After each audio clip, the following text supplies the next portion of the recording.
السلام علیکم ورحمۃ اللہ وبرکاتہ۔ آج میں آپ کو ایک عبرت انگیز قصہ سناؤں گا، ایک سچی کہانی جو آپ کو جھنجھوڑ کر رکھ دے گی۔ مصر میں ایک بزنس مین تھا، ایک تاجر تھا، بہت بڑا کاروبار تھا، اللہ نے بہت مال و دولت سے نوازا تھا۔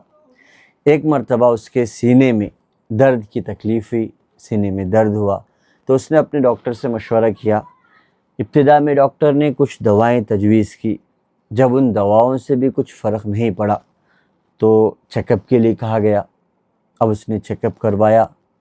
چیک اپ کے بعد ڈاکٹر نے کہا کہ آپ کے ہارٹ میں بہت سارے بلاکیج ہیں، آپ کا علاج اس وقت یہاں ممکن نہیں ہے کیونکہ آپ کے دل کی حالت بہت زیادہ خراب ہے، آپ یورپ جائیں، یورپ میں علاج کریں، ہو سکتا ہے وہاں بہتر علاج ہو۔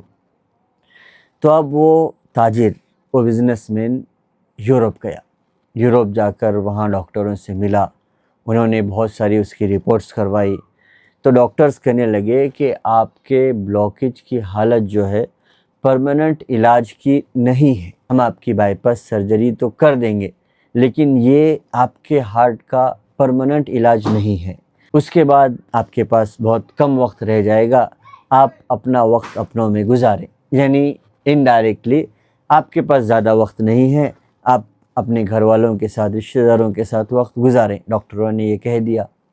اب وہ آدمی علاج کروانے کے بعد اپنے وطن مصر واپس آ گیا۔ اب وہ اپنے لوگوں کے قریب رہنے لگا، اپنی خواہشیں پوری کرنے لگا، یعنی دن گن گن کر گزارنے لگا کہ میرے پاس بہت کم دن باقی ہیں۔ ایک مرتبہ وہ آدمی کہتا ہے کہ میں ایک قصائی کے دکان کے پاس گوشت لینے کے لیے گیا، میں نے دیکھا کہ ایک عورت وہاں جو گوشت چربی کے ٹکڑے وہ آدمی پھینک رہا تھا اسے اٹھا اٹھا کر جمع کر رہی تھی۔ تو اس نے اس عورت سے پوچھا کہ کیا ماجرا ہے، تم یہ چربی کے ٹکڑے کیوں اکٹھے کر رہی ہو؟ تو عورت کہنے لگی کہ میرے شوہر کا انتقال ہو چکا ہے، میرے بچے یتیم ہیں، میرے گھر میں گزر بسر کے لیے آمدنی کا کوئی ذریعہ نہیں ہے، اب میرے بچے رو رہے ہیں، ضد کر رہے ہیں گوشت کا، تو میں یہاں سے ٹکڑے اٹھا لیتی ہوں، انہیں دھو کر پکا کر بچوں کی ضد پوری کر دیتی ہوں۔ اس آدمی کو اس بات کو سن کر بہت جھٹکا لگا، وہ سوچنے لگا کہ اللہ نے مجھے اتنی دولت دی ہے، میرے پاس دن تو بہت کم رہ گئے، اب اگر میری دولت کا دوسروں کو کچھ فائدہ بھی نہ پہنچے تو یہ دولت کس کام کی؟ تو اس آدمی نے اس قصائی سے کہا کہ یہ عورت جتنا گوشت مانگے اسے دے دو۔ اسے سب سے پہلے تو گوشت دلوا دیا، پھر اس قصائی سے کہنے لگا کہ یہ عورت جب بھی تمہارے دکان پر آئے یہ جتنا گوشت مانگے اسے دے دینا، پیسے تم مجھ سے لے لینا۔ اس نے کچھ اور بھی مدد اس عورت کی کر دی۔ اب یہ واقعہ گزر گیا، دن بیتتے رہے، اس آدمی کے تکلیف کا احساس کم ہوتے ہوتے ختم ہو گیا۔ ایک مرتبہ یہ بیٹھے بیٹھے سوچنے لگا کہ مجھے تو کوئی تکلیف کا احساس باقی نہیں رہا، ایک مرتبہ میں چیک اپ کروا لیتا ہوں۔ تو ڈاکٹر کے پاس گیا، جب ڈاکٹر نے رپورٹس اس کی نکلوائی تو حیران رہ گیا کہ اس کے ہارٹ میں کوئی سنگل بلاکیج بھی نہیں تھا، کوئی پرابلم نہیں تھی۔ ڈاکٹر حیران ہو گیا۔ اب دل کی تسلی کے لیے اس سے کہا کہ آپ یورپ جائیں جہاں علاج کروایا تھا، ایک بار وہاں پر آپ چیک اپ کروا لیں۔ اب رئیس آدمی تھا، مالدار آدمی تھا، اس کے لیے تو یورپ جانا آنا چیک اپ کروانا کوئی بڑا مسئلہ نہیں تھا۔ تو وہ آدمی یورپ گیا جہاں پر اس نے علاج کیا تھا، اور ان ڈاکٹروں نے کہا تھا کہ آپ کے پاس بہت کم دن رہ گئے ہیں۔ وہاں اس نے اپنی رپورٹس کروائی، وہاں چیک اپ کروایا تو ڈاکٹر بڑے حیران رہ گئے، کہنے لگے تمہارے ہارٹ میں تو سرے سے کوئی پرابلم نظر ہی نہیں آ رہی، تم نے علاج کہاں کروایا؟